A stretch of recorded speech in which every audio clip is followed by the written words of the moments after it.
The next line here is to actually create the organization. And we do that by passing in the name that the user supplied, as well as the organization type that they selected from the dropdown. If that's all successful, we're going to get a GUID value. And we're going to store that here so that way we can set the custom data information down here that we created from these calls here. And what this does is simply, for this organization, it's going to set the value of the owner column to the value that whatever the user passed in, and it's going to do that for all 6 of those different input fields.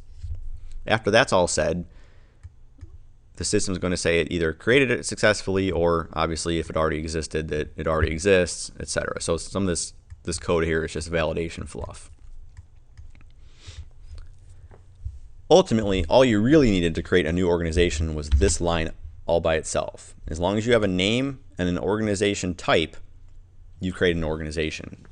The rest of this stuff has to do with the custom information, which we're going to talk about in a later tutorial.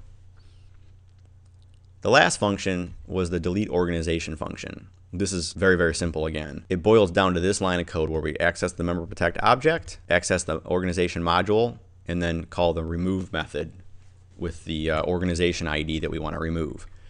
And we get that by doing a lookup, again, using the name that was typed in the delete organization name box and getting the GUID. Now, if the GUID is valid and it exists, then we can remove it. If it doesn't exist, we can't obviously delete it, and that's where we're doing this little if-else check. So deleting an organization is about as easy as creating an organization type. It's just one line of code. And in fact, for that matter, creating an organization really boils down to one line of code right there. So MemberProtect is a very simple API, but it can grow and become more complex depending on your needs. I also want to point out on the default page, the login page, we should take a look at some of the code there. And where I was talking about adding organization data, usually you want to do that only in one little install routine. That's kind of what the reset button does. When we press that reset button, we're calling a whole bunch of different functions, which I don't want to get too involved into now, but if you want to take a look at this and experiment with it, you'll get a better idea of what an install routine might look like using MemberProtect versus general page code. First, we clear the database using the application module, which is going to clear all the data out of the system. And then we're going to call the cryptography generate key because we want to create a brand new key. So that way it's unique from whatever previous version we might have been using. That's just a safety net more than anything else. Then we create the organization types that you already saw, the manufacturer, distributor, and retailer. And I keep those GUID values on hand so that way I can reference them later down in this code. Then we create some pre-existing organizations. While you didn't see it on those screens, some other organizations already existed, such as Acme Widgets, Midwest Distribution, and Gadgets and Trinkets Hobby Store. And then we create some privileges, privilege types, roles, which we'll all come to in other tutorials.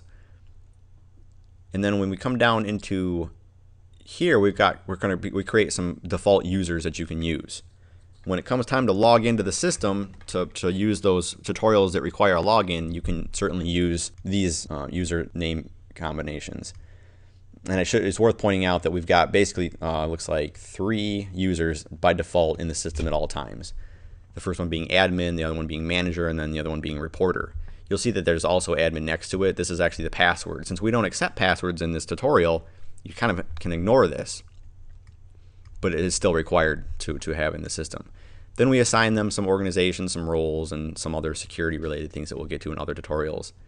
After that's all done, we say that your tutorial configuration has been reset. So you can see that calling these kind of functions only have to occur once and then they persist in the database.